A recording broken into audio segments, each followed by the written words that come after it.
কানু কালিলাম মিনাল লাইলি মা ইয়াহজাউন। আল্লাহ পাক বলে আমার কিছু সংখ্যক বান্দা আছে তারা রাত্রে ঘুমায় কম, রাত্রে তারা কম ঘুমায়। কি করে? আল্লাহর কাছে মাফ চায়, ওয়াবিল আসহারি হুম ইস্তাগফিরুন, মাফ চাইতে থাকে। আল্লাহ গুনাহ করেছি মাফ করে দাও, গুনাহ করেছি মাফ করে দাও। ওই সময় উঠে 2-4 রাকাত নামাজ পড়ে আল্লাহ পাকের কাছে হাত তুলে, দিলটা নরম থাকে, চোখে পানি ছেড়ে দিবে। আর যখন চোখে পানি ছাড়বে দোস্ত, মনে করবা আল্লাহর রহমত তোমার দিকে নাজিল হয়েছে, গুনাহ আল্লাহ মাফ করে দিবে। এই জন্য বেশি কথা বলবো না, কথা শেষ। অনেক অনেক বুড়ারা পারে, চেষ্টা করে, আর যদি গাফলতি করে তাহলে উঠা যাবে না। আজকে উঠবো না, কাল উঠবো, কাল না পরশু করতে করতে রাত শেষ হয়ে যাবে। রাত্রির শেষ ভাগে ইবাদতের মজাওয়ালা ইবাদত। যারা আল্লাহর ওলি হইছেন তারা রাত্রির শেষ ভাগে উঠেই আল্লাহকে রাজি করেছেন। আহা,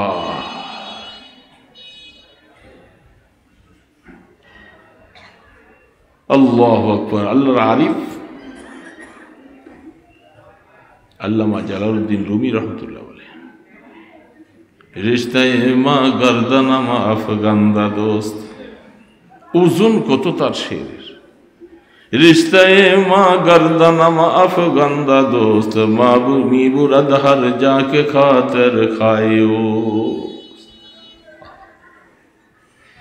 तिश्नेगा गर आब जुयद दर जहां, आब दर जुयद बालम तिश्नेगा। আল্লামা রুমি রহমতুল্লাহ আলাইহি পাগল বলে, দেখো পিপাসিত মানুষ পানি তালাশ করে, এটা স্বাভাবিক, কিন্তু তার উল্টাটাও আছে। পানি অনেক সময় পিপাসিত ব্যক্তিকে তালাশ করে। কেমন এটা? আল্লাহ আকবার। আল্লাহ পাক বান্দা আল্লাহকে তালাশ করে, আল্লাহকে তালাশ করে, মাওলাকে চায়, মাওলার রেজামন্দি চায়। মাওলাকে তালাশ করতে করতে এক সময় মাওলা বলে, বান্দা তোকেও আমি চাই। রিশতায়ে মা গর্দানামা আফগান্দা দোস্ত, মি বুরাদ হর যাকে খাত। আল্লাহ তোমার কুদরতি কিছু মানুষ আছে, এই মানুষগুলার গলার মধ্যে তোমার কুদরতি একটা লেগাম পরাইয়া তুমি যখন তোমার দিকে টানতে থাকো, বান্দা সেই বান্দা আর ঘুমাইয়া থাকতে পারে না। সে উঠে যায়, উঠে ডাকে আল্লাহু আল্লাহ, আল্লাহু আল্লাহ, আল্লাহু আল্লাহ, আল্লাহু আল্লাহ, আল্লাহু আল্লাহ। आहा किसको पुकारे मुझसा भिकारी, आए मेरे मौला आए मेरे बारी। हो जाना जी मुझसा भी नारी, आए मेरे मौला आए मेरे बारी। क्या हशर होगा वहशत है तारी, ऐ मेरे मौला ऐ मेरे बारी। अल्लाहु अल्लाह। মাওলাকে গভীর রাতে দেখে দেখো বাবা কত মজা লাগে। মজা কাকে বলে? মজা পাওয়ার জন্য সময়, নিরিবিলি সময়, মোবাইল নাই, স্ত্রী পুত্র নাই, ছেলে মেয়ে নাই, বন্ধু বান্ধব নাই, শুধু একা আমি আর আমার মাওলা ছাড়া আর কেউ নাই। ওই সময় দেখবা মাওলা কুদরতির রশিটা যখন গলায় লাগাইয়া দিবে, বান্দা তুমি অন্যদিকে যাইতে পারবা না, তোমাকে টেনে টেনে মাওলা তার মহব্বতের সাগরের সাথে মিলাইয়া দিবে।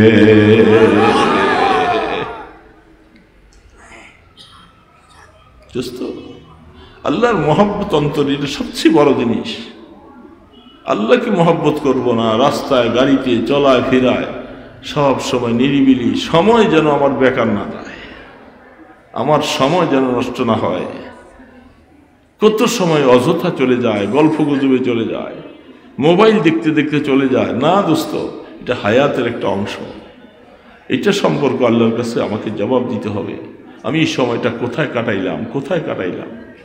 সেদিন তো বাবা আলেম নাই, ফাজেল নাই, মুহাদ্দিস নাই, মুফতি নাই, ইমাম নাই, খতিব নাই, সামনে মাওলার সামনে যাওয়া লাগবে। কবরের মধ্যে প্রশ্ন তিনটা করবে। সেই প্রশ্নের জবাব যদি দিতে না পারি বাবা, এই বক্তাগিরির কোনো দাম হবে না। এই মুহাদ্দিসি নাম ফুটানের কি দাম হবে? প্রশ্ন তো করবে, করবে না বাবা? সেই প্রশ্নের জবাব কেমনি দিব? এই জন্য চিন্তা। হযরতে খাদিজা রাদিয়াল্লাহু তাআলা আনহা দুনিয়ার থেকে চলে যাবে, আল্লাহর হাবিবকে বলতেছেন, ওগো রাহমাতের নবী, আমি বয়স বেশি হয়ে গেছে, আপনার থেকে অনেক বেশি, আমি তো চলে যাচ্ছি, আমি আপনার আগেই সম্ভবত দুনিয়ার থেকে চলে যাব। আমার একটা আবদার আপনার কাছে, আমি তো আপনার খেদমত কিছুই করতে পারি নাই, অথচ জীবনটা সব বিলীন করে দিয়েছে, কিছুই করতে পারি নাই। আমি যখন মরে যাব, আমার কাফনের ভিতরে আপনার গায়ের একটা জামা পরাইয়া দিবা। কবরের চিন্তা কিভাবে ঢুকছে ভিতরে? আপনার একটা গায়ের জামা আমার কাফনের সাথে। জানাজা আপনি পড়াবেন, আমার লাশটা কবরে রাখলে আপনি একটু শিয়রের মধ্যে দাঁড়াইয়া থাকবেন। আপনার খাদিজাকে মুনকার নাকির প্রশ্ন করলে জবাবটা দিতে পারে কিনা আপনি একটু তালকিন দিয়া খাদিজাকে আপনি একটু বলে দিবেন। কবরের চিন্তা কিভাবে ঢুকছে? যিনি সর্বপ্রথম ঈমানদার, আল্লাহর রাসূলের ঘরে জীবন কাটাইয়া হযরতে খাদিজা এত খেদমত ইসলামের করেছে, কিন্তু তিনি কবরের চিন্তা বিভোর হয়ে গেছে। আল্লাহর হাবিব রওজার ধারে আরাম করতেছেন, কিন্তু রাসূল যখন খাদিজাকে জান্নাতুল মুআল্লার কবরস্থানে, ওই সময় কাফের মুশরিকেরা বহু দুশ্মন, রাসূল কবরে খাদিজাকে রাখছে, রাখার পরে একটু কবরের পাশে দাঁড়িয়ে আছে। সাহাবায়ে কেরাম দূরে দাঁড়িয়ে আছে, রাসূলকে একা রেখে যাইতে পারে না। কাফের মুশরিকেরা কোন দিক দিয়ে কোনো সুবিধা করে। আল্লাহ রাসূল মনটা ভাঙা, সাথী জীবনে এই খেদমত যা করেছে খাদিজা, আজকে খাদিজাকে মাটিতে দাফন করে দিয়েছে। আল্লাহ রাসূলের চোখে পানি পড়ে, দাঁড়িয়ে আছেন। আল্লাহ পাক বললেন, জিবরিল আমার বন্ধুকে জিজ্ঞাসা করো তিনি দাঁড়িয়ে রয়েছেন কেন। আল্লাহ সব জানেন। আমি খাদিজার সাথে ওয়াদা করেছিলাম তাকে দাফন করার পরে একটু কবরের পাশে থাকব, আমার বন্ধুকে চলে যেতে বলো।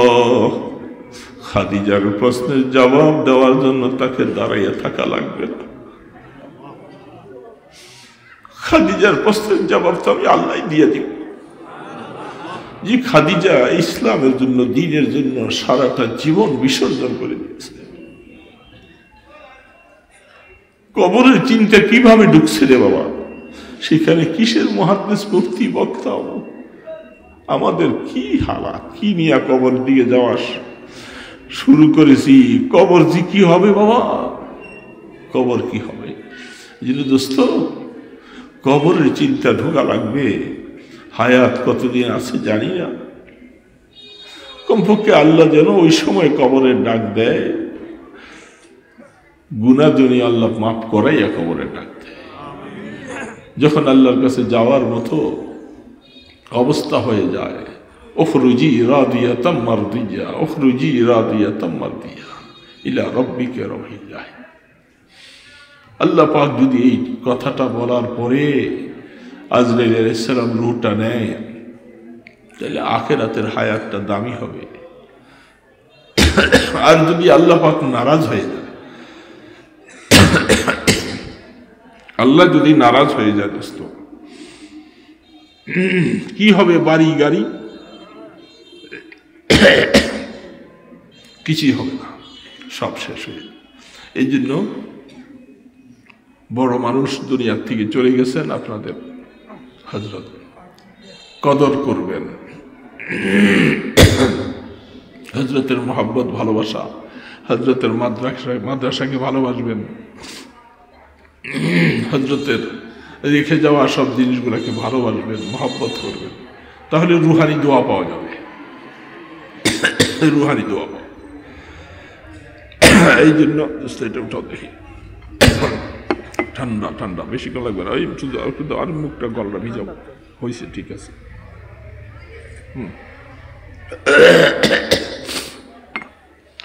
এই জন্য মুসাফির মানুষ আপনাদের কাছে দোয়া চাইতেছি, আল্লাহর জন্য একটু মহব্বতের মৃত্যু দান করে, আল্লাহ যেন তার আপন বানায়, এটি আপনাদের কাছে দরখাস্ত। আর আপনাদের জন্য আমি মুসাফির হিসাবে দোয়া, আল্লাহ সবাইকে যেন মাফ করে দেয়, এছাড়া আর কিছু নাই, সবকিছু একটাই, মাওলা যেন মাফ করে দেন। বিসমিল্লাহির রহমানির রহিম।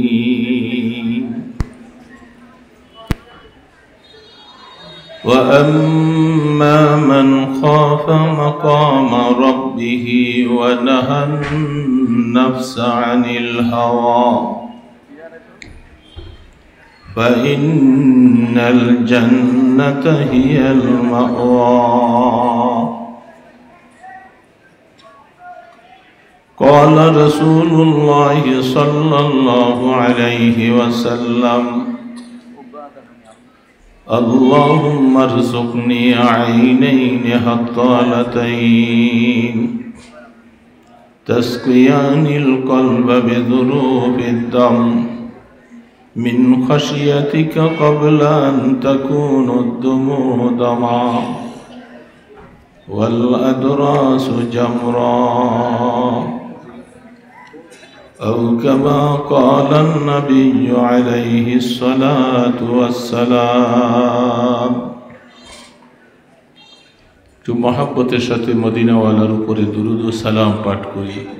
اللهم صل على محمد وعلى آل محمد كما صليت على إبراهيم وعلى آل إبراهيم إنك حميد مجيد. اللهم بارك على محمد وعلى آل محمد كما باركت على إبراهيم وعلى آل إبراهيم إنك حميد مجيد. জামিয়া ইসলামিয়া কলাকফা মাদ্রাসা 2 দিন ব্যাপী ওয়াজ ও দোয়ার মাহফিলের শেষ দিনের শেষ অধিবেশনে সম্মানিত সদরে জলসা নিহায়ত কাবিল এহতরাম হযরত উলামায়ে কিরাম,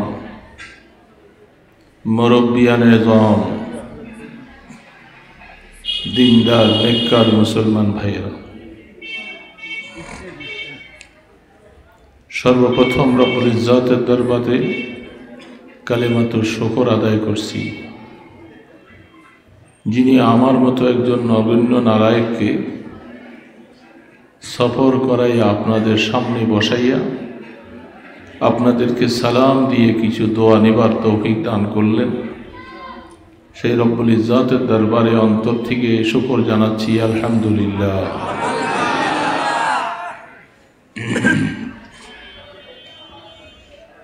এই মজলিস, এই প্যান্ডেল, এই মাদ্রাসা, এই জায়গা, সব কিছু আল্লাহ পাকের একজন প্রিয় ব্যক্তিকে নিসবতে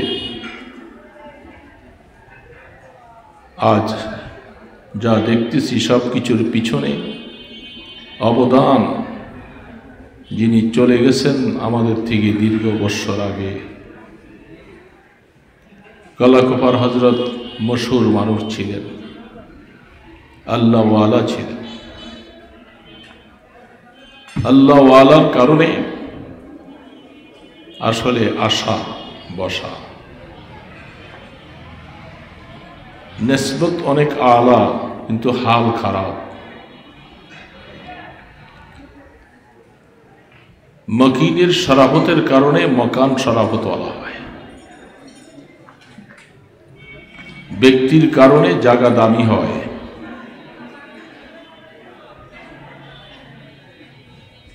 জায়গার কারণে ব্যক্তি কখনো কখনো দামি হয়। শরাফতওয়ালা ব্যক্তি যিনি থাকেন তার উসিলায় ওই জায়গাটাও দামি হয়। আপনারা আমার থেকে হাজার করে বেশি জানেন কালাকোপার হজরতের হালাত সম্পর্কে। আমরা দূর থেকে আইসা তেমন কিছু বলার নেই। তবে যারা আমরা এখানে বসছি আসছি, আমাদের ওই কথাটা স্মরণ রাখা দরকার। আজকাল এই এত সুন্দর প্রতিষ্ঠান অবদান কার, সেটা যদি আমরা ভুলে যাই, আমরা হাকিকতকে ভুলে গেলাম। যিনি এই বাগানের মালি ছিলেন, এক সময় বাগান চাষ করেছিলেন, সেই চাষ করে বাগানটা আপনাদের কাছে, দেশবাসীর কাছে রেখে তিনি আজ জান্নাতের উচ্চ মাকানে অবস্থান করছেন।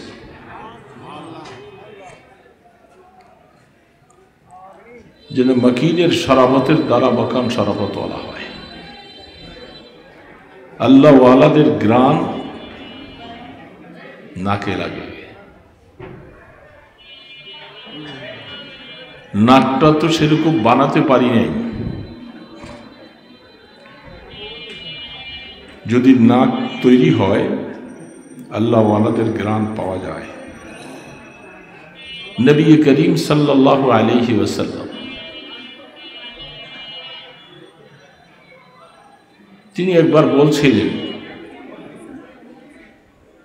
ইন্নী লা আজিদু রিহ মিন কেবালে ইয়ামান। ইয়ামানের দিকের থেকে আমি একটু গ্রান পাইতেছি।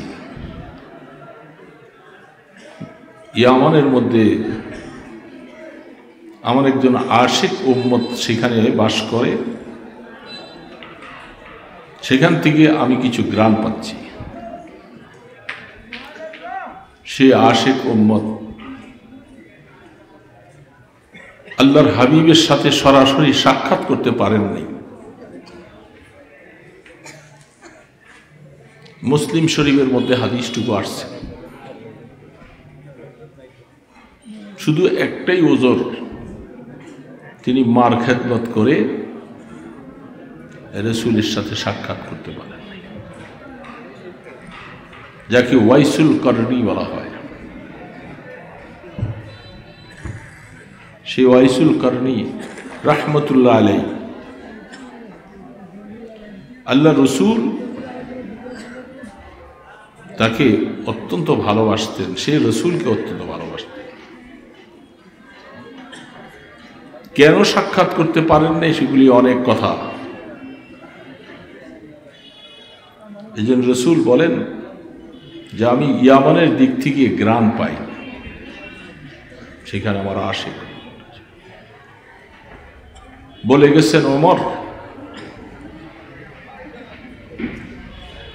তার হাতের মধ্যে একটা সাদা শ্বেত রোগের মতো দাগ থাকবে, তার নাম ওয়াইসুল করনি। যদি তোমাদের সাথে সাক্ষাৎ হয়ে যায়, তাকে বইল যেন আমার উম্মতের জন্য একটু দোয়া করে। তুমিও তার কাছে দোয়া চাইও। দূরে ছিলেন, কিন্তু রসুলের সাথে সম্পর্কটা এত গভীর, যে সম্পর্কের কারণে আল্লাহ রসুল তার সম্পর্কেই কথা বলে গিয়েছেন। হাদিসের পৃষ্ঠায় তার নামটা আসছেন। সেদিকে আমি যাচ্ছি না। অনেক কথা, ব্যক্তির কারণে জায়গা দামি হয়। মদিনার মাটির কোনো দাম ছিল না। দোস্ত, আমি অল্প কয়েকটা কথা, মুসাফির মানুষ, অপরিচিত মানুষ, দুটা চারটা কথা আল্লাহ পাক যা দিলের থেকে আনেন, সেটাই ইচ্ছা করেও বলা যাবে না। সেই মদিনার মাটিটা এত দামি কেন? রহমতে দো আলমকে আল্লাহ পাক সেই জমিনে ঘুরাইয়েছেন, সেখানে কিয়ামত পর্যন্ত আরাম করাইতেছে। সমস্ত উলামায়ে কেরাম, মাযহাবে আরবা সকলের ঐক্যমতের ভিত্তিতে রহমতে দো আলম যে মাটিতে শুয়ে আছেন, সেই মাটিটা আল্লাহ পাকের আরশে আজিম থেকে বেশি দামি।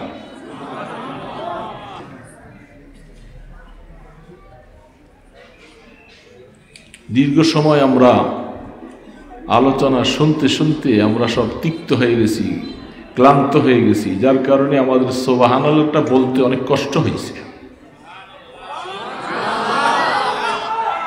মুসলমানের সুবহানাল্লাহর আওয়াজ এত ক্ষীণ হবে, এত ছোট হবে, এটা বড় তাজ্জুবের কথা। আল্লাহর হাবিবের পৃষ্ঠ মোবারকের সাথে মাটিটা লেগে আছেন, এটা আরশের থেকে দামি, এই কথাটা কি সাধারণ কথা? এই কথার পরে সুবহানাল্লাহ আসা উচিত না। বুখারী শরীফে একটা সরা লিখেছেন খায়রুল জারিওয়ালা। বুখারী শরীফের শেষ বাবটা ওয়া নাযাউল মাওয়াজিন আল কিসত লিয়াউমিল কিয়ামা, সেই বাবের আঙ্গিকে যে তসবির, যে হাদিসটা আনছেন, সেটা আমি এখন বলতে যাচ্ছি না, রাত অনেক বেশি হয়ে যাবে। 6 ঘন্টা সফর করে আসছি, আবার যাইতে তো 6 ঘন্টা, যদি আল্লাহ সহি সালামতে পৌঁছান। রাত কোথায় কাটবো, সময় কখন যাবে, কি হালাত, আল্লাহ পাক ভালো জানে। শুধু হযরতদের বারবার বলার কারণে আমি অসুস্থ মানুষ, প্যারালাইসিসের মানুষ, স্ট্রোকের মানুষ, হাঁটতে পারি না, চলতে পারি না, কোনো রকম করে চলি। আসছি আপনাদের সামনে, আমার একটা বিশ্বাস যে আমি আপনাদের থেকে একটু দোয়া পাব। মুমিনদের জবান থেকে আরেকজন মুমিনের জন্য দোয়া আসলে এটা আল্লাহ পাক কবুল করে।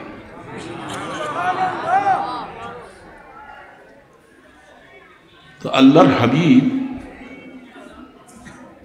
যেটাকে বিভিন্ন সময় বলে থাকে, শেখ সাদি রহমতুল্লাহ আলী বলছিলেন, তিনি এই দিকে ইশারা করে বলছিলেন, গেলে খুশবু দার হাম্মামে রোজি রসি দস দস্তে মাহবুবে বদস্তম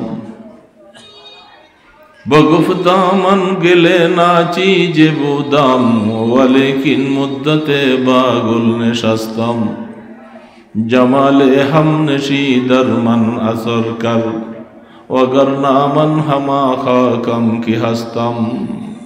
সুবহানাল্লাহ। কত আবেগের সাথে মহব্বতের ভালোবাসা নিংড়ানো শব্দগুলি তিনি বলে গেছেন। তিনি যখন বলছিলেন তখন তার দিলের হালাতটা কেমন ছিল, কি অবস্থায় তিনি বলছেন। আমরা তো কিতাব থেকে পাইছি, এখন মুখস্থ করেছি, সেই হালাত আমার অন্তরে আসবে না, আমার জীবনে আসবে না, কারণ যিনি এটা লিখছেন আর বলছেন তার মনের হালাতটা ওরকম ছিল। মন ঠিক তেমনি ভাবে মদিনার মাটি সম্পর্কে এই কথাটাই, রওজায়ে আতহারে আল্লাহর হাবিবের রওজার ডান পাশে পিলার এবং বাম পাশে পিলারে মাঝখানে জালির মধ্যে বড় চাঁদওয়ালা মুহাম্মদুর রাসূলুল্লাহ লেখা, তারপরেরটা আবু বকর, তারপরে ওমর। সেই জালির দুই পাশে পিলারের মধ্যে দীর্ঘ বৎসর আগে লেখা যে মদিনার মানুষ, আরব দেশের মানুষ, তারা শিরক পছন্দ করে না, বেদাত পছন্দ করে না। এই সমস্ত ওয়ালারা সেই শের দুইটা, ছন্দ দুইটা লিখে রাখছেন আরবি ভাষায়। আমি 90 সালে প্রথম দেখেছিলাম, আল্লাহ পাক ওই সময় তৌফিক দিয়েছিলেন। তখন দেখি আমার অবাক লাগলো যে তারা কোন মন মানসিকতা নিয়ে এই দুইটা শের লিখে রাখছেন, ছন্দ দুইটা আরবি, যেখানে রওজা আতহারের উপরে কোরআন শরীফের আয়াত লেখা, ইয়া আইয়ুহাল্লাযীনা আমানু লা তারফাউ আসওয়াতাকুম ফাওকা সাওতিন নবী।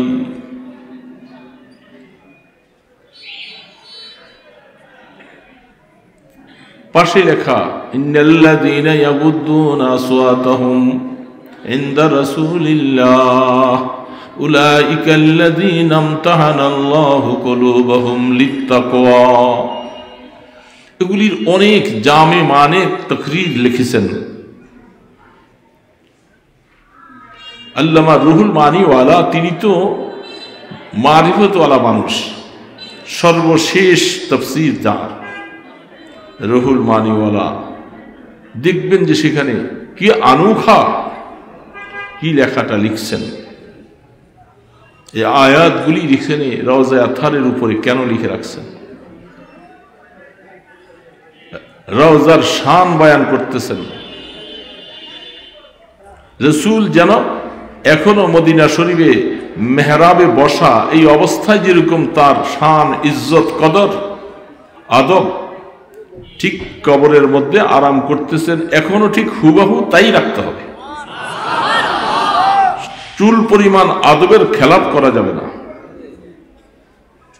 রাসূল রওজায় আরাম করতেছেন, হায়াতুন নবী, জিন্দা নবী, তিনি সেখানে শুয়ে আছেন। এই জন্য আরবরা আয়াতটা লিখে রাখছেন, এই আগন্তক পৃথিবীর প্রত্যন্ত অঞ্চল থেকে তুমি আসবা, রওজা আতহারে সালাম দিবা, সালাম দেওয়ার আগে আয়াতের প্রতি খেয়াল রাখবা, খবরদার কোন রকমের বেয়াদবি যেন না হয়, আওয়াজ যেন বড় না হয়, খুব সাবধানের সাথে এই জায়গাটা অতিক্রম করবে আর সালাম দিবে। যদি তুমি সাবধানতা অবলম্বন না করো আর বেয়াদবি যদি হয়ে যায়, তুমি হেদায়েত থেকে মাহরুম হয়ে এখান থেকে যাওয়া লাগবে। যেমনটা হায়াতে থাকতে আল্লাহ রসুলের সামনে আয়াত নাজিল করে বলছিলেন, আন তাহবাতা আমালুকুম ওয়া আনতুম লা তাশউরুন। রসুলের সামনে বড় আওয়াজে কথা বললে তোমার ঈমান নষ্ট হয়ে যাবে। আন তাহবাতা আমালুকুম আই আন তাহবাতা ঈমানুকুম, তোমাদের ঈমান শেষ হয়ে যাবে। সেখানে যিনি আয়াতগুলি লিখে রাখছেন, কত আদবের লিহাজে সেখানে জিয়ারতে যাওয়া লাগবে।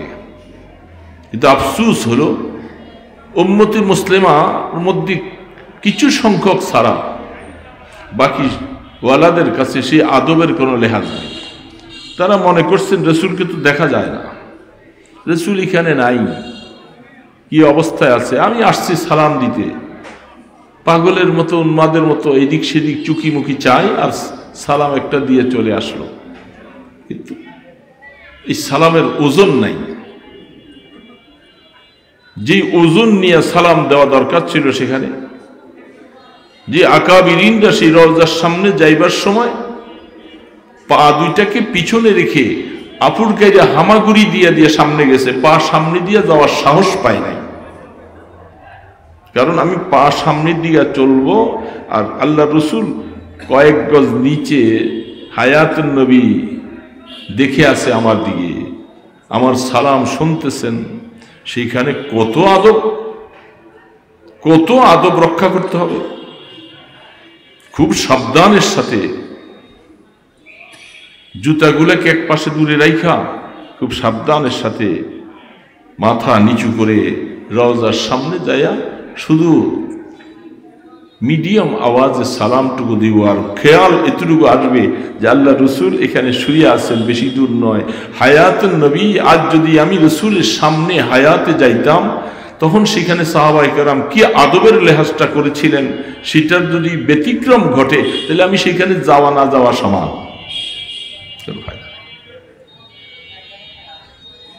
এই জন্য দুই পাশে লিখে আছে ইয়া খায়রা মান দুফিনাত বিল কায়ে আযমুহু, ইয়া খায়রা মান দুফিনাত বিল কায়ে আযমুহু ফাতাবা মিন তিবিহিন্নাল কারবু ওয়াল আকামু। যারা বুঝে, যে আলেম বুঝনেওয়ালা, তিনি যখন সেখানে যায়া এই ছন্দটার দিকে নজর করে আর দিলটাকে যখন ওরকম বানায়, ঠিক এইখানে যা বলছে, আমি সেই পয়গম্বর আরবির রওজা থারের সামনে আইসা দাঁড়াইছি, আমার মতো একটা নরাদম, আমি রসুলের একটা ছোট্ট নিকৃষ্ট একটা উম্মত, বহু দূর থেকে সফর করে আসছি, রসুলকে হায়াতে পাই নাই, আমি তার কবর মোবারকের সামনে আসার মতো তৌফিক আল্লাহ দিয়েছেন। আর সেখানে আইসা তিনি ওইটা দেখে দেখে পড়ে, একবার দুইবার তিনবার পড়ার পরে অটোমেটিক আস্তে চোখের পানিগুলি জারজার করে পড়তে থাকে। কি বলছে ছন্দের মধ্যে, ইয়া খায়রা মান দুফিনাত বিল কায়ে আযমুহু ফাতাবা মিন তিবিহিন্নাল কারবু ওয়াল আকাম। আরে মাটি, তুই মাটি, কোনো দাম ছিল না তোর, তুই একটা সাধারণ মাটি তো ছিলি। যখন তোর মাঝে আমার বন্ধু, আমাদের হাবিব আল্লাহর বন্ধু রওজায়ে আতহারের মধ্যে যখন তাকে শোয়াইয়া দেয়, মাটি তোর দাম যে আল্লাহর আরশ থেকে বেশি হয়ে গেল। কেমন চেহারা, কেমন জাতকে তোমার সামনে শোয়াইয়েছি, ইয়া খায়রা মান দুফিনাত বিল কায়ে আযমুহু। তার ধারা সুগ্রাণ মুখরিত। তখন নিজের হালাত বলতে বলতে বলে, নাফসিল ফিদা, নাফসিল ফিদা লিকবরিন আনতা সাকিনুহু। ওগো রাসূল, আমি তো কিছুই নিয়ে আসতে পারিনি আপনার সামনে, শুধু এতটুকু আশা, আমার জীবনটা আপনার কদমের নিচে শেষ করে দেই, লুটাইয়া দিতে চাই। আপনার কদম মোবারকের নিচে আমার মতো গোলাম জীবনটা আমি বিসর্জন দিতে চাই। ওই জায়গার মধ্যে যদি আমার মৃত্যুটা হয়ে যায়, আমি বেশি খুশি হয়ে যাব। নাফসিল ফিদা লিকবরিন আনতা সাকিনুহু ফীহিল আফাফু ওয়া ফীহিল জুদু ওয়াল কারামু। যার সম্পর্কে কোরআন আল্লাহ পাক বলছেন, যাকে রাউফুর রাহিম বলছেন, তিনি এত দয়ালু, এত মেহেরবান, সেই মেহেরবান দয়ালু পয়গম্বর আপনার জন্য আমি অদমের জীবনটা বিসর্জন দিয়ে যেতে চাই। এইভাবে পড়ে আর বারবার করে মনটাকে ওইভাবে তৈরি করে। যখন মনটা ওইরকম তৈরি হতে থাকে বাবা, তখন অটোমেটিক চোখের পানি পড়তে থাকে, চোখ ঝরঝর করে পানি। রওজা পাকের সামনে, রসুলের কবরের সামনে সালাম দিতে যায়, আর সেখানে তার মন কাঁদে না, চোখে পানি চাড়ে না, তাহলে তো বোঝা গেল মায়া এখনো আসে নাই, এখনো জীবন থেকে রসুলকে ভালোবাসতে পারি নাই। এই জন্য সময় করে জিয়ারতে যাওয়া লাগে, নিরিবিলি সময়, তাড়াহুড়ার সময় একদিক দিয়া বাবু সালাম দিয়ে ঢুকবে আর ধাক্কা দিয়ে বের করে দিবে। নিরিবিলি সময় ঘুমটাকে নষ্ট করে রাত্রির বেলায় হোক, যেই সময় দরজাটা খুলে দিবে তখন সামনে যাইয়া বাহিরে পিলারের পাশে আসতে চুপ করে দাঁড়াইয়া নিজকে আশেক বানাইয়া রওজার দিকে একটু করে চাকাইয়া আর এই ছন্দ পড়বে আর মনটাকে উজাড় করবে। রওজা পাকের সামনে যাইয়া তার মন কাঁদবে না, মন কাঁদবে না। সে কেমন আশেক হলো, কেমন আশেক, চুকি দিয়া চায়, ঝুঁকি দিয়া চায়, জুতাগুলি হাতে থাকে এইভাবে চায়, যেন মনে হয় সেখানে রসুল বৈশা রয়েছে দেখতেছে। আদবের লেহাজ থাকে না। এক একটা কদম সামনে যায়। আমাদের আকাবিরিনদের জীবনী তালাশ করে দেখেন, আউজাহুল মাসালিক মুআত্তার শরা লিখেছেন, ইমাম মালিক রহমতুল্লাহ আলাইহির জীবনী দেখেন। এত বড় ইমাম হওয়ার পরে মদিনা শরীফে যতদিন বার্ধক্য হয়ে গেছে, ৮০-৮৪ বছর বয়স, হাঁটতে পারে না। সবাই বলতেছে আপনি একটু সাওয়ারির উপরে হাঁটেন। তিনি বলে, মদিনার মাটিতে সাওয়ারির উপরে চলার মতো শক্তি আমার মালিকের নাই। আমি এখানে কেমনি সাওয়ারির উপরে উঠবো? রওজায়ে আথারে রসুল শুয়ে আছেন, আরাম করতেছেন, এই জন্য সেখানে পারে নাই। ইমাম মালিক রহমতুল্লাহ আলাইহি রওজায়ে আথারের পাশে বসে বসে হাদিস পড়াইতেছেন। ছাত্ররা দেখতেছেন হযরত কতক্ষণ পরে চেহারাটা মলিন হয়ে যায়, আবার পড়াইতেছেন, কতক্ষণ আবার দেখা যায় মলিন হয়ে যায়। সবক পড়াইতেছেন এই অবস্থায়। সবক শেষ হওয়ার পরে কামরায় যাইয়া ছাত্রকে বলছে, আমার জামাটা খোলো। খুলে দেখে যে একটা বিচ্ছু তার জামার ভিতরে ঢুকছে। এটা কিছুক্ষণ পর পর কামড় দেয় আর একটু কষ্ট পাইতে থাকে। ৮০টার মতো কামড় দিয়েছে পিঠের মধ্যে। এই অবস্থায়ও সবক সাইডা উঠে না। ছাত্র বলতেছে, হযরত আপনি প্রথমেই তো বলতেন। বলে, আমার ভয় লাগতেছে, হাদিসের দর্স চলতেছে রওজায়ে আথারে, হাদিসের গবেষণার মালিক শুয়ে আছে, কোন বেয়াদবি না যেন হয়ে যায়। আমার মতো ইমাম মালিক মরে গেলে কি আসে যায়, কিন্তু হাদিসের সাথে বেয়াদবি যেন না।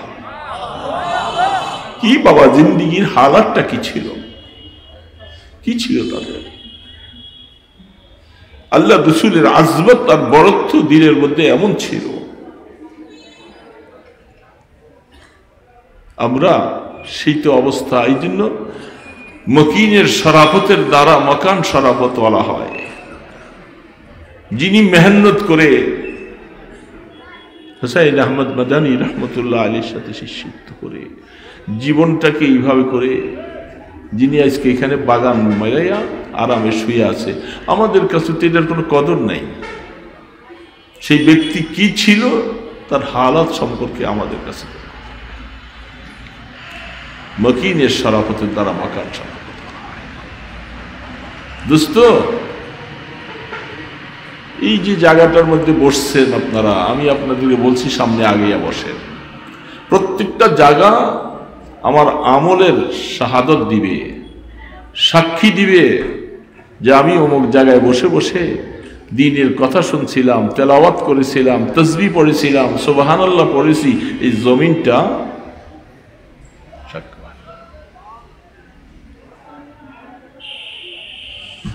আল্লাহু আকবার। এই জন্য হযরতে কাব ইবনে মালিক রাহমাতুল্লাহ আলাইহি তিনি বলেন, আমি অনেক সময় মসজিদে নামাজ পড়তে গেলে জায়গা পরিবর্তন করে করে নামাজ পড়ি, কখনো এই জায়গায়, কখনো ওই জায়গায়। প্রত্যেকটা জায়গা যেন আমার আমলের সাক্ষী হয়, আমার নেক আমলের সাক্ষী হয়। গুনার সাক্ষী যদি হয় জমিন, তো নেক আমলের সাক্ষী হবে। এই জন্য যারা যেই জায়গার মধ্যে আমল করে, নেক আমল করে, আল্লাহর জন্য জিকির আজকার করে, সেই জায়গাটা তিনি দুনিয়া থেকে চলে গেলে ওই সময় কাঁদতে থাকবে। কোরআন বলতেছে, ফামা বাকাতিস সামাওয়াতু ওয়াল আরদ। কাফের মুশরিক মারা গেলে আসমানও কান্দে না, জমিনও কান্দে না। কজিয়ায় নকিস বলতেছে, বুঝা যায় নেককার মারা গেলে আসমানও কান্দে, জমিনও কান্দে। বজাহের বা হামা মরদম নেশাস্তা, বাবাতেন আজ হামা খাতের গুজস্তা। বজাহের সেজদগা হাসে ই জমি বুদ, বাবাতেন মসজিদ শাহর সে বরিবু। রে বাবা, চীনা বড় মুশকিল, বহুত মুশকিল চীনা। কারো এক একটা সেজদা অনেক দামি, অনেক দামি, অনেক দামি। এ বাবা, চিনা যায় না, বোঝা যায় না। এই জন্য প্রত্যেকটা জায়গাকে সাক্ষী বানায় আল্লাহ। যখন দুনিয়ার থেকে চলে যাব, নেককারেরা কোনো জমিনের উপর দিয়ে যখন হেঁটে যায়, জমিন গর্ব করে আর বলে, আল্লাহ তোমার এই নেককার বান্দা চলে গেল। আসমান কান্দে, জমিনও কান্দে। জিন্দিগি তো এটার নাম জিন্দিগি, হায়াত।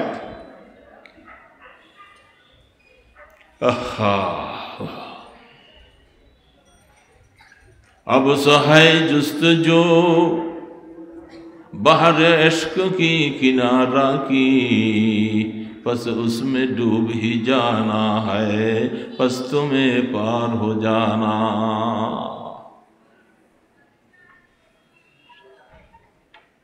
अल्लाह বলে আল্লাহ সুবহানাহু ওয়া তাআলার মহব্বতের যে একটা সাগর, ভালোবাসার যে একটা সাগর, এটার কিনারা কোনোদিন খুঁজে পাওয়া যাবে না।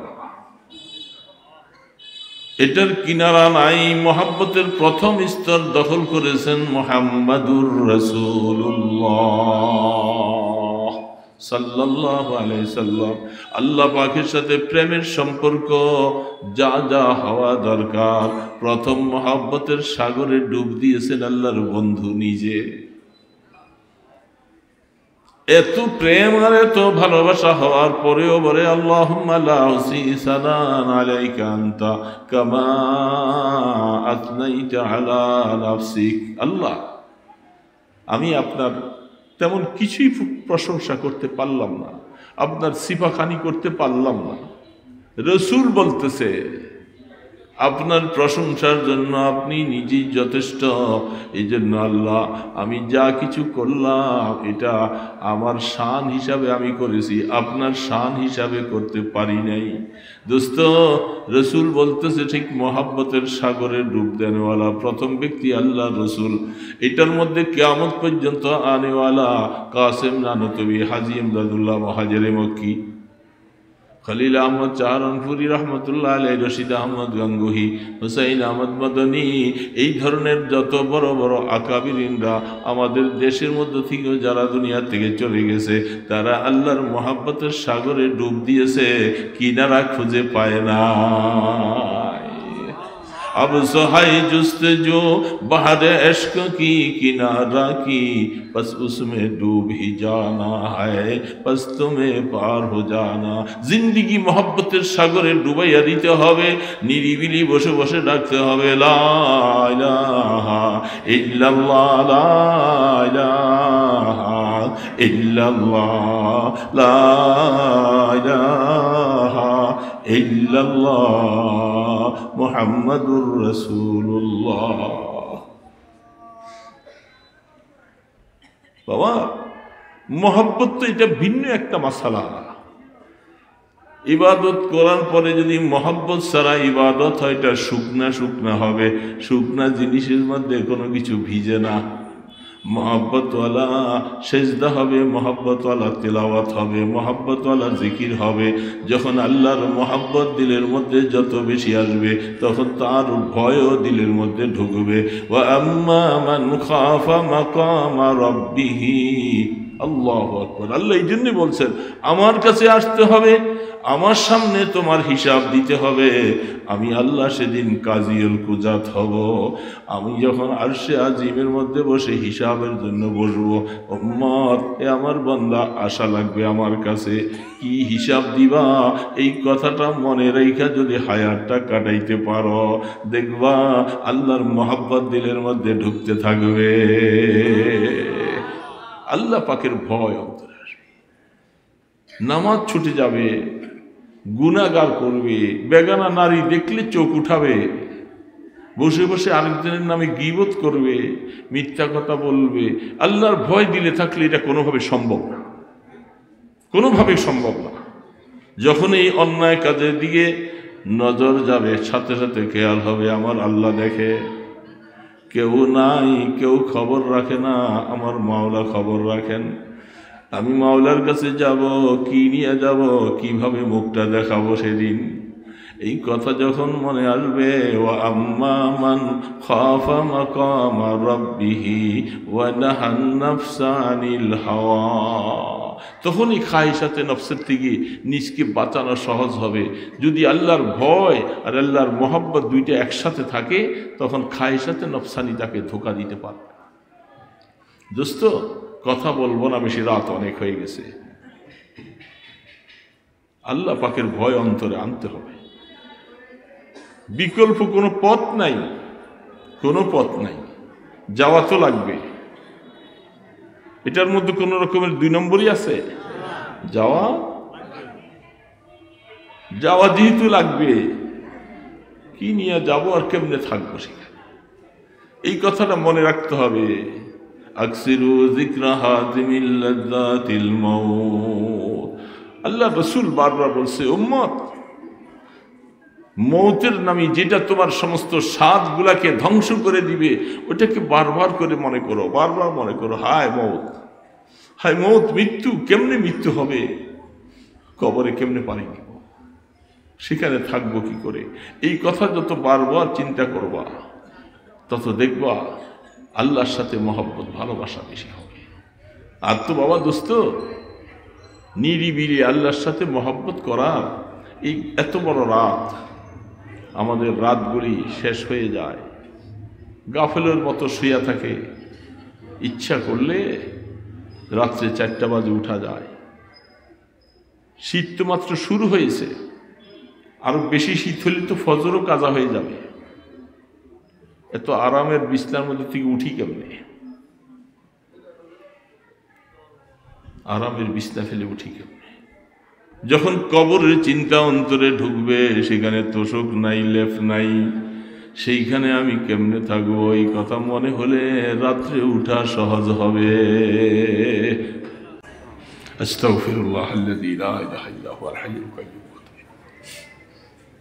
আস্তাগফিরুল্লাহাল্লাযী লা ইলাহা ইল্লা হুয়াল হাইয়ুল কাইয়্যুম, আস্তাগফিরুল্লাহাল্লাযী লা ইলাহা ইল্লা হুয়াল হাইয়ুল কাইয়্যুম।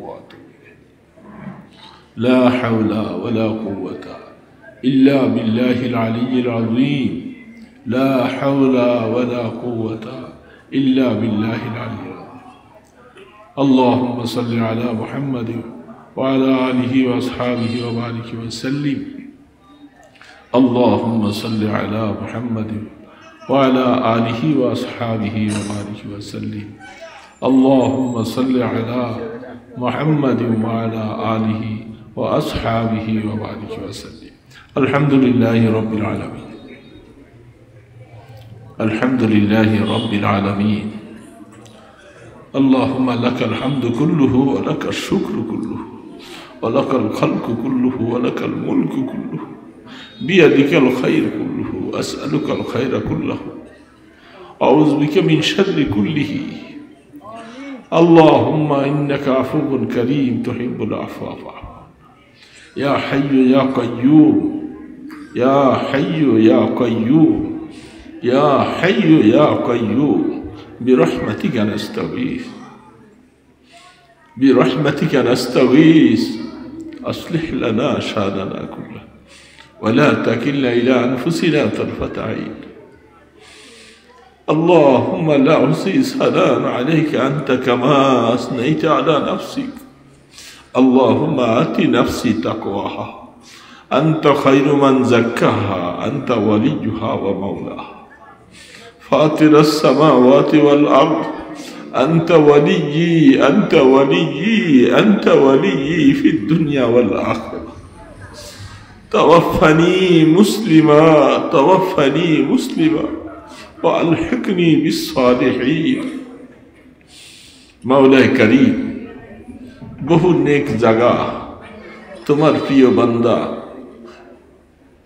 এই সব কিছু রেখে তিনি কবরে আরাম করতেছেন। আল্লাহ আল্লাহ, আমরা সেই জায়গার মধ্যে এসে নিজেদের গুনাহগুলি নিয়ে আল্লাহ আপনার শাহী দরবারে মিসকিনের মতো দুইটা হাত তুলেছি। মাওলা মাওলা, আপনি রাজাদিরাজ, আপনি রহমান, আপনি গফফার, আপনি সত্তার। আল্লাহ মেহেরবানি করে আমাদের গুনাহগুলি মাফ করে দাও। আল্লাহ আমাদেরকে গুনাহগার বানাইয়া কবরে নিয়েন না মাওলা। আমরা কবরে যাওয়ার মতো তেমন সামান কিছু করতে পারি নাই মাওলা, স্বীকার করতেছি আপনার কাছে। আপনি দয়া করে আমাদেরকে মাফ করে দেন আল্লাহ। আল্লাহ মওতের সময় আমাদেরকে বেইজ্জতি করেন না মাওলা। মাওলা এই সময় রহমতের মওত দান করিও আল্লাহ। উখরুজি রাদিয়াতাম মারদিয়া। এ মাওলা ওই সময় ফেরেশতার মুখে এই বাণীটা আমরা শুনতে চাই, তুমি আল্লাহর উপরে রাজি হইয়া তুমি কবরে যাও। মাওলা তোমার উপরে রাজি, তুমি মাওলার উপরে রাজি। আল্লাহ এমন একটা ঘোষণা শুনে আমরা কবরে যাইতে চাই। আল্লাহ আমাদের কবরকে রহমতের কবর বানাইয়া দিয়েন আল্লাহ। আল্লাহ কবরে নিয়ে আমাদেরকে পিটাইয়েন না মাওলা, কবরে নিয়ে পিটাইয়েন। কবরে কেউ নাই মাওলা, তুমি ছাড়া আমাদের কেউ নাই মাওলা। মুনকার নাকিরের সওয়ালের জবাব আপনি আসান করে দিয়ে মাওলা। মাওলা মাওলা আমরা গুনাহ করলেও আপনার রহমত থেকে নৈরাশ হই নাই আল্লাহ। আল্লাহ দয়া করে আমাদের সকলকে রহমতের হাতে ধরে নেন আল্লাহ। আল্লাহ আমাদের দিলের মধ্যে আপনার মহব্বত দিয়ে দেন আল্লাহ। আল্লাহ আপনাকে ভালোবাসতে চাই আল্লাহ, আপনাকে আমাদেরকে একটা ফোঁটা মহব্বত দান করেন আল্লাহ। আল্লাহ আমাদের আকাবিরিনদেরকে আপনি মহব্বতের সাগর দিয়েছেন আল্লাহ, আমাদেরকে একটা ফোঁটা নসিব করে দেন মাওলা। এ মাওলা মাওলা আমল আমার ডান হাতে দিও আল্লাহ, হিসাবের কড়াকড়ি করো না মাওলা। কিয়ামতের ময়দানে আরশের ছায়া নসিব করে দিও, আপনার হাবিবের হাতে হাউজে কাউসার নসিব। আল্লাহ জান্নাতুল ফিরদাউস চাওয়ার জন্য আপনি রাসূল বলছেন আল্লাহ। আল্লাহ আমাদেরকে আপনি দয়া করে একটু জান্নাতুল ফিরদাউসের মালিক বানিয়ে দিয়ে না। আমাদের মা বাবা ছেলে মেয়ে বিবি বাচ্চা সবাইকে নিয়ে জান্নাতুল ফিরদাউসের মালিক বানিয়ে দিয়ে না আল্লাহ। আয় আল্লাহ এই মাদ্রাসার প্রতিষ্ঠাতা হযরত আল্লাহ তার কবরকে তুমি মুনাব্বার করে দাও আল্লাহ, তার রুহানি দোয়া আমাদের নসিব করে দাও ইয়া আল্লাহ। আল্লাহ মাদ্রাসার যত জরুরিয়াত আছে পুরা করে দাও আল্লাহ। সমস্ত ছাত্র উস্তাদ সবাইকে আপনার কবুল ফরমান আল্লাহ। মেহেরবানি করে ছাত্রগুলাকে আলেমে হক্কানি রব্বানি বানিয়ে দাও। এ মাওলা মাওলা দয়া করে মেহেরবানি করে আল্লাহ আমাদের সকলের দিলের মধ্যে মদিনাওয়ালার মহব্বত দান করে দেন। আমাদেরকে মদিনার সফর করার তৌফিক দাও, আপনার বাইতুল্লাহর মুসাফির বানাও আল্লাহ। এই মাওলা যারা যেতে পারে নাই তাদেরকে একবার হলো জীবনে নসিব করে দাও, যারা যেতে পারে নাই তাদেরকে একবার হলো নসিব করে দাও। আমরা জীবনে আপনার কাছে বারবার সুয়াল করেছি, দয়া করে সুস্থতা দেন যেন যেতে পারি মাওলা। আল্লাহ আপনি দয়া করে পুরা মাজমাকে কবুল করে নেন আল্লাহ। যাকে ভালো লাগে তার উসিলায় আমাদের দোয়াগুলি কবুল করেন। লক্ষ কোটি দুরুদ সালামের হাদিয়া সোনার মদিনায় পৌঁছে দেন। আপনার ইসমে আজমের উসিলায়, আপনার হাবিবের কদম মোবারকের উসিলায় আমাদের দরখাস্তগুলি কবুল ফরমান। সাল্লাল্লাহু তাআলা আলা খায়রি খালকিহি মুহাম্মাদিন ওয়া আলা আলিহি ওয়া আসহাবিহি আজমাইন বিরহমাতিকা ইয়া